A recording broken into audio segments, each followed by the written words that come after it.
Good afternoon, everyone. Welcome to for this panel discussion on how various NBFCs are leveraging AI to further their business and to improve the customer experience. And we will discuss about it for next 30 minutes. We have esteemed speakers here. I am Suman. I'm CTO for Arka Fincap. We have Sandeep from JM. We have Sunil, and we have Akash from 361. So what we would want to do in this panel discussion is discuss the entire landscape, right from acquisition, customer acquisition, to how we do risk management, how we leveraging AI, other things like credit appraisal, risk management, fraud management, and other facets. So to start with, Sandeep, we would want to understand, have you started using AI or you're still planning for it? And if you have started using it in credit appraisal or around risk management, can you just throw some light on that? Thanks, Rakshas. Truly, in fact, I would rather speak more of a generic, in fact, on that. I'm also not being from the lending industry, so I give a view on the whole BFSI sector itself. So if you take AI right now as an industry, I think we are just scratching the surface one. We are at most of the bottom level.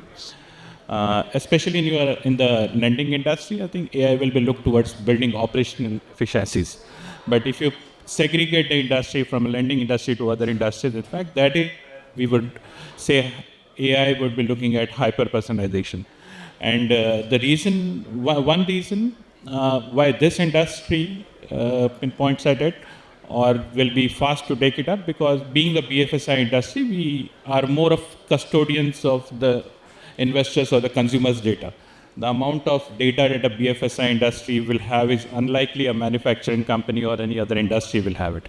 So one thing is that being in the BFSI industry, the leverage of using AI or deploying AI or any other technology will be very faster for it. But so as I said, on the lending side, it will be more on the operational efficiencies building variable. But when you consider on the BFSI, other sectors, banking, investments or something, that's where we would like to look at building personalizations, communications, and like to deep dive into data. It's not far that an AI will be occupying, if there are 5 employees, the 5th seat will be for an AI. But still, we are at a very, very scratch level. That's a lot of things that has to be done. 1, 2, AI still remains a black box, in fact, and that's one reason why there are not many regulations around it, and there will be regulations coming around it. So if plan something around that, it has to be in that vicinity of the regulations that will be coming in. Because at the end of the day, it will use the citizens' data. Till a certain extent, AI does has a biasness also. It builds biasness towards the past data. So taking all these things into consideration, we are still at a very, very scratch level. In fact, virtual chatbots and that's where basically companies are being using it. Predictive analysis and where AI has been used. In fact, other than BFSI industries, there are industries who have really done well on that. Predictive analysis is where you really foresee where your customers come from. They can pinpoint it, where it's coming from, what kind of relations. And exactly, I think my colleagues will also share how they are building their operational efficiencies on this or decreasing their NPAs on that. Good afternoon, all. So, Suman, what you started, NBFCs started using AI or not? I think we have to first see segmentation of NBFCs. There are large, medium, and small NBFCs. More or less, when I seen Birla, SMFG, L&D Finance, Sriram Finance, and others whom they have good amount of data and investment capacity, they started putting great effort into AI use cases. when you talk small NBFCs, they started thinking on use cases, and in my opinion, like I belong to Anand Rathi, and prior to that, there was a different segmentation of SMFG, the way they are investing in this. Now today, NBFCs started thinking of AI, putting up certain use cases in credit evaluations so that their customer risk is reduced, fraud detection. So those are the primary use cases in NBFCs where some thoughts are started, but yes, it is far from implementation because the investment which is expected is large, where maybe fintech can help identifying use cases which are generic to the smaller or medium NBFCs and can be implemented with to start with minimal cost, and then this can help them to see the benefits. There they may start investing, and that is the reason what I see with my experience, bottom and mid NBFCs are still trying to enhance their AI presence, their AI usage. That is my take on to start. Hi everyone. I'll quickly talk about what we are doing with 361 and I'll also address the question. So, what we are doing with 361 is building a super app for HNI clients.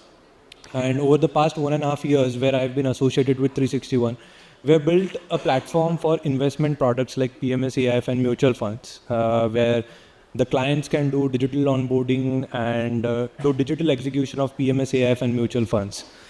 So that's in the beta phase, and the PMS AIF journey is kind of a first in the industry. No one has done it before.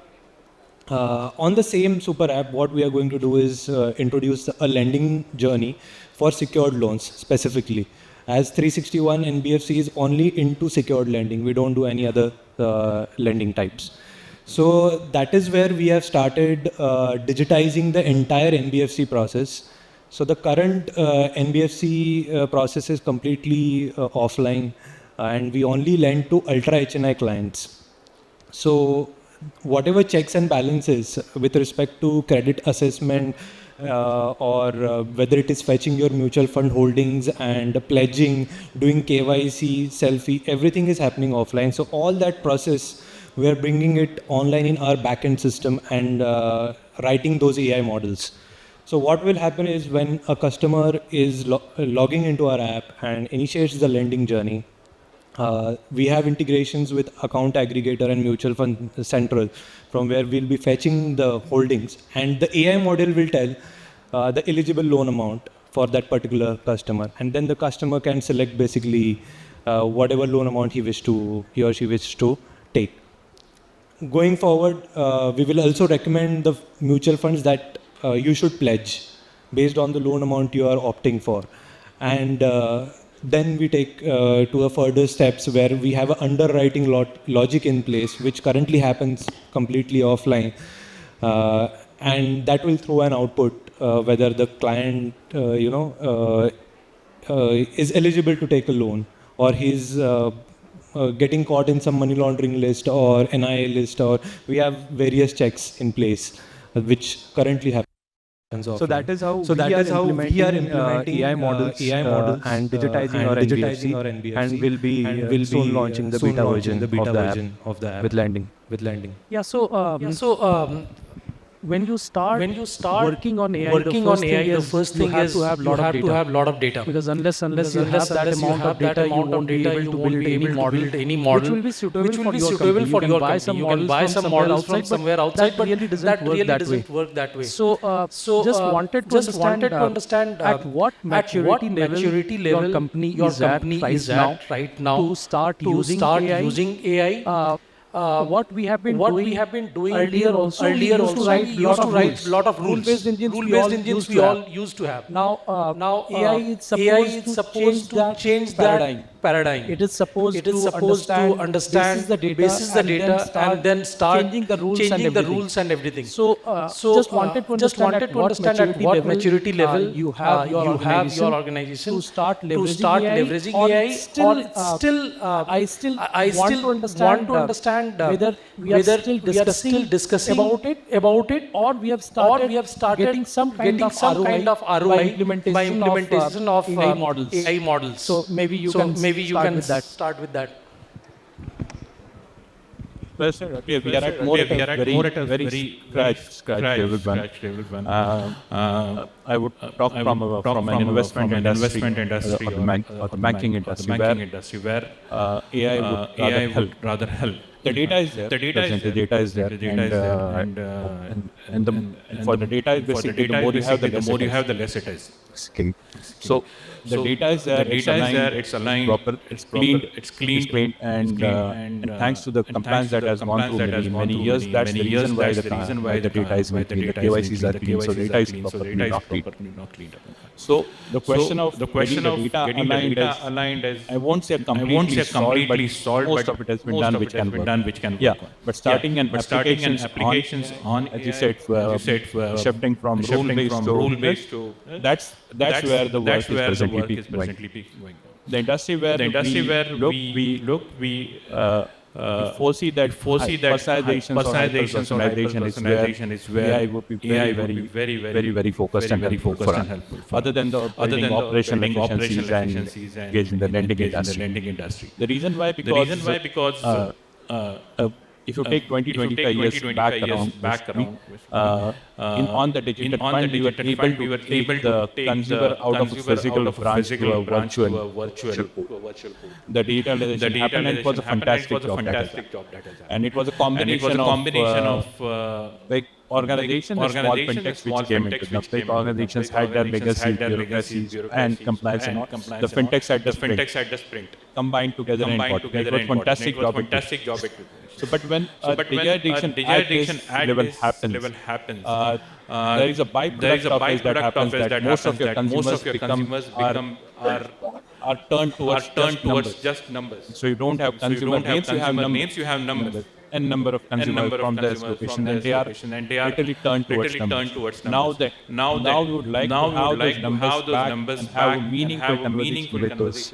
And that's where basically we'll see lot of AI input, and that's going to tell you that what your consumer is right now thinking about you, or what is he expecting about. If you see today's consumer interact, he is not at all patient.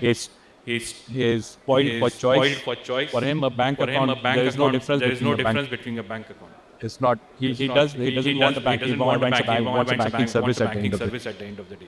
He doesn't see the colors in that. So what he wants basically is what AI is going to tell. At what time he wants what time his preferences are going to change. What time is looking forward. What are the new things that you would like to communicate to him in the shortest of the span that he has. So that's where basically we will see a lot of work being done on the. So basically, what you are saying is more than anything else, it would improve customer experience and kind of personalization that AI can do. Probably the older systems were not able to do. So the older systems were not able to run into the new systems will be able to run into a lot. And one thing is that it's not that AI is going to give you 100 out of 100. So the systems was going to give 60 out of 100. It would take you to 80 out of 85 out of 100. Still there will be a bit of built in because it will work on the data that already have built up in your system still now. Yes. Maybe if you can add to that. So when we say data availability in the organization, all small organizations will have limited data. So AI as service, anything we are looking today, whether it is bureaus, they have data across industry. So if I talk BFSI, Sibyl, Expedal, they are the best organizations, they have entire setup of data. How regulations turn around towards that. Versus that, if AI as a service is enabled, then organizations can get help from that. Else it will not. Because large organizations obviously have leads, they have lots of customers. So active customer labs, so at least 5 lakhs, active, inactive, rejection, everything. They can build better model than any organization which is having, like he is having only secured lending, maybe high, ultra, HNI, 500,000 customers, somebody who is doing maybe small, size 5,000 customers. What model you will build on that? Nothing. But when you see it as a service, you can buy a model which is apt for that entire industry. Then it gives an edge how you want to utilize that in what section. Like today, lot of microservices are available. How you want to use it, that is service. Same way AI can be enabled in that fashion, then it will help. Else it will not. Now where it will help? Obviously it is mostly one is service area, second is your reduction of risk. Because today what variables we are evaluating is rule based. We are having 10, 20, 50 variables. With the help of AI models, you can do 100 variables, and your risk mitigation is the most important thing when you do a lending business.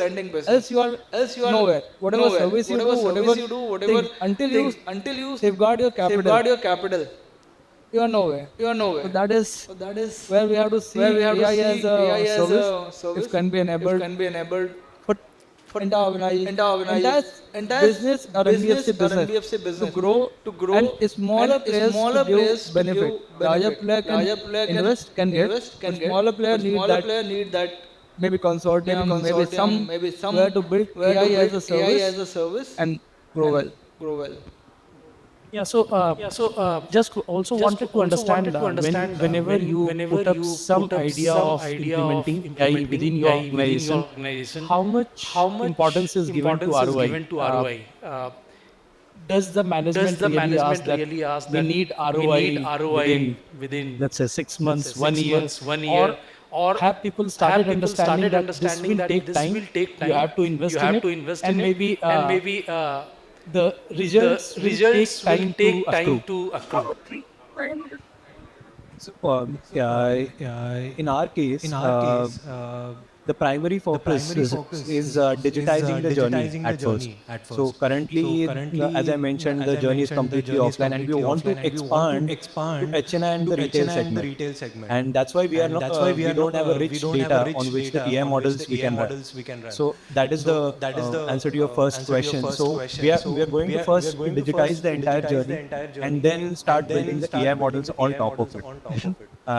And in terms of return on investment, which you are highlighting, so that is the piece that we have been tasked with, that builds the digital journey, and that is when they want to start having the return after you have built this journey. And we have recently also acquired PT Money, so that's where our lending piece will be plugged in as well, and they will be expanding it to the retail plan. So that is why our current focus is on digitizing the entire end-to-end secured lending journey, initially for mutual funds and then extending it to stocks and other places. Okay. So one more thing here. As I always say, organizations are interested. They know they have to be AI enabled. They know if they can be in the race or they have to be sitting outside somewhere. Only question when it comes, they should not have any hit on bottom line. Their profitability should not be a hit, and that question, cash 22 situation is in front of everybody. Larger investment are coming, so they are trying to see small use case implementation, adaptation of that, and then building on top of that. That is where we are working. Do you want to add to that? Yeah. You asked the right question, whether it's the ROI it's innovations. If you have to see any technology that comes anywhere first the technology comes in. A business house will like whenever the technology advent came, it was forced. The first thing people saw that whether I will be able to cut costs. And then after some time it became a necessity. Not a cost center, but it became a necessity. It has to be there. It has to be there. It's same thing. It is going to happen. Today, lot of more of the perception is that AI may cut jobs. AI may there may a number of people out and there will be substitute for it. And that's the more perception. But as the time goes on, it will have the same effect. Yeah, it will be a necessity. Today, the perception may be looking at first at ROI. And any technology, AI is a part of technology. Any technology that you invest into, the ROI has to be. ROI has to be. But today, the ROI factor cloud is very high. After certain number of years, it will fall down and then it will become a necessity. So in last 1.5 to 2 years, there has been a lot of things that has been happening in GenAI, and that has implications on customer experience. So would you like to talk about anything that you have done on GenAI?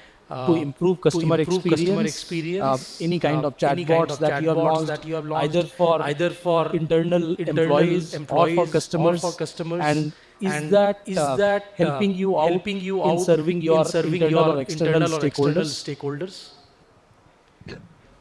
So, as of now, we haven't launched anything yet, but we are in the process of building the AI bots within the our app ecosystem itself. So whenever a client is doing a lending journey and he's getting stuck anywhere at a critical step where it is about pledging your mutual funds or doing your selfie or KYC, we have chatbots put in place where all those critical questions will be answered then and there itself. And we have also added a layer of personalization on top of it where you can directly connect with your RM and complete your journey.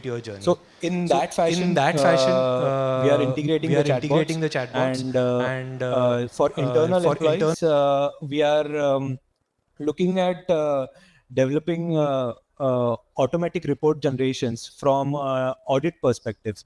So every year we get audited by RBI. And that is when our team struggles to generate all the and they identify some of the inconsistencies they struggle to address. So what we are going to do as we expand to HNI and retail businesses, we will be triggering all the reports on a weekly basis to all the internal team to identify all the inconsistencies then and there itself. Whether it's a PAN name mismatch or a Aadhaar name not matching with a loan account name, all these will be informed in advance, and accordingly they can be addressed well in advance. So that is how we are progressing, but not exactly at the Gen AI level where you start recommending, auto-recommending a lot of things. But yeah, we are just scratching the surface of AI, and then we'll slowly move on to the Gen AI. In terms of investment products, we have already started moving to GenAI, where your portfolio recommendation, rebalancing, all those things will be done through GenAI bots. But in lending, we are going to do it in the phase 2. So we haven't gone through that yet, but yes, 2 use cases which we are actively looking at.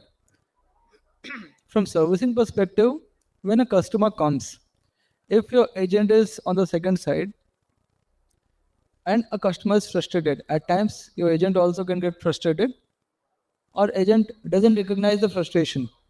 But your AI can give you sentiment analysis basis the overall model which is deployed, and whatever queries are being asked, AI being non-human angle there can respond with sentiment analysis.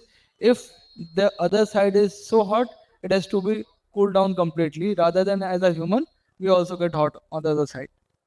So that is one use case for customer servicing and making the experience better.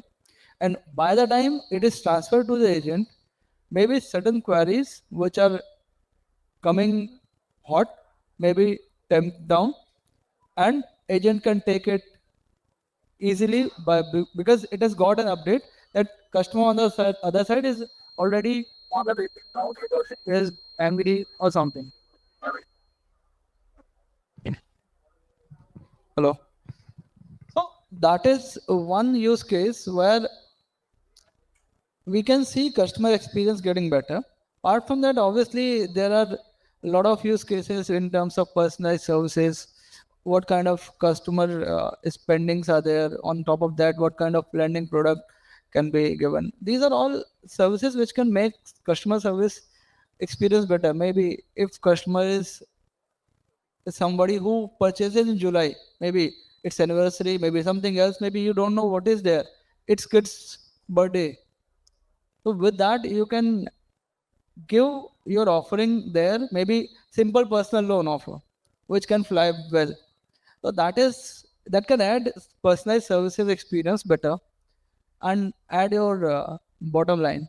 So with respect to ROI, so that is where you can see one experience getting better, your chances of customer getting away from you because your responses were not better, and then other side upselling, cross selling in a better fashion rather than just giving a cold call every month twice and then getting no response, rather than targeting on a specific time where you see it is working well. But that is where your model is defined well, what kind of inputs given to model and what kind of output you are getting.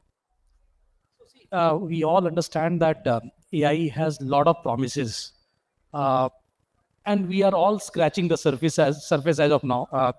Largely because, see, if the organization is really large, they have a lot of money to spend on this and a lot of data, a lot of customer data for say last 40 years and millions of customers. Then it's much easier for them to do it. So, other than this challenge of data, what are the other challenges that you see? Any challenges from regulatory perspective, or any challenge from availability of resources who can really work on this kind of data analytics and data science?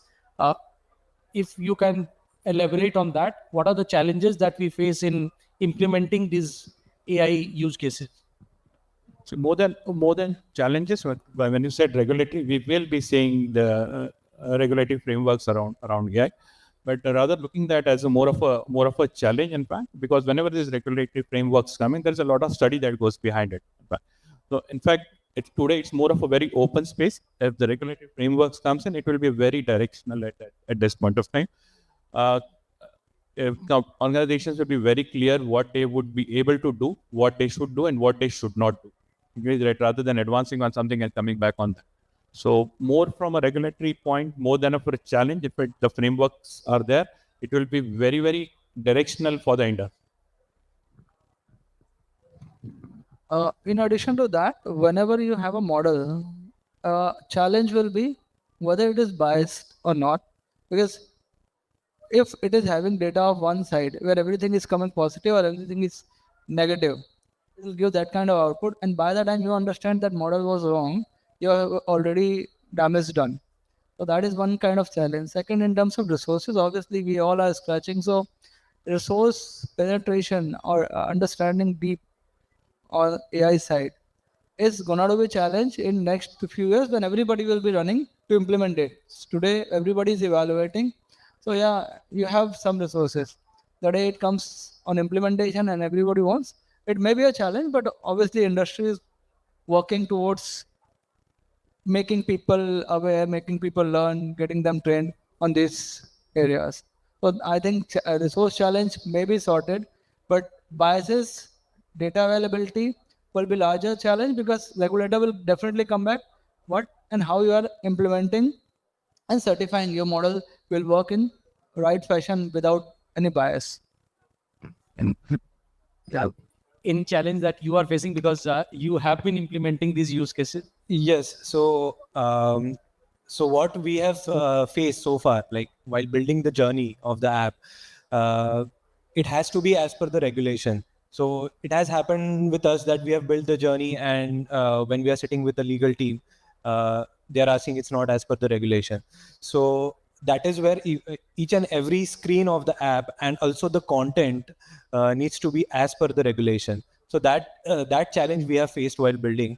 For example, our app is primarily for investments. So we have digital onboarding, you onboard, you do KYC, but you cannot share that data in the lending journey, even though it comes under the same umbrella. But the prime NBFC and it's a 361 wealth investment. So you cannot share the data. You have to take those data again in that journey. So that is where we had to lengthen the customer journey and couldn't shorten it so that the loan can be disbursed ASAP. So those are the challenges we have been facing, and we are always now keeping a regulation lens primarily on before designing any journeys. Otherwise, it's end up becoming a repetitive work. So we always involve to overcome these challenges. We sit with regulation team, and then only screen by screen we design the journeys. So again, regulation is something that we have to follow, and it is not acting as a barrier, but you need to comply with all the rules and regulations and accordingly drive your innovation. So that is what our primary focus is on. Yeah, so we are reaching the end of the discussion. So just wanted your concluding remark on that, and maybe what do you think could be the next frontier in AI? Anything that globally something has been done or being done, and that's something that you want to implement here, if you can speak about that. See, more than global link, we are a very, very different structure, at least in our country. Like each organization is unique, even though may have common models of businesses, but they are very, very unique. I think what we will see is basically not only an organization having, but you will have in your organization small organizations working on small departments having their own problems to be solved. It won't be a very holistic approach. It will be something very small solutions or small problems that will be solved, and that's going to be the whole thing. You won't say that X organization has done this. There will be small things that will be done, small problems that will be solved at an interdepartmental level. You won't see in the coming years of one complete department. There will be everyone will be solving their own small problems.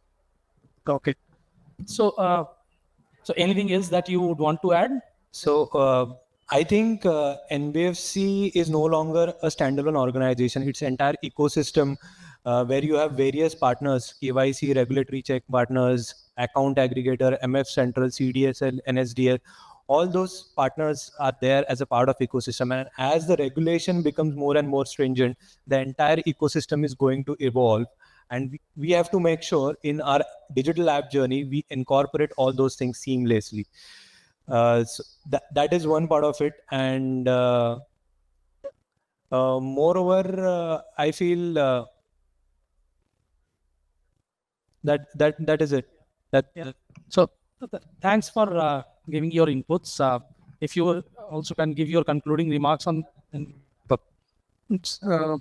In terms of next frontiers, in our country, we have a structured segment where we have CIBIL report, financial data, and all those things. But there's one section where we don't have all this data, where AI can help in terms of their social activity, their bill payments, their agricultural output, where they are not doing any transaction, actual financial system, which is regulated financial system.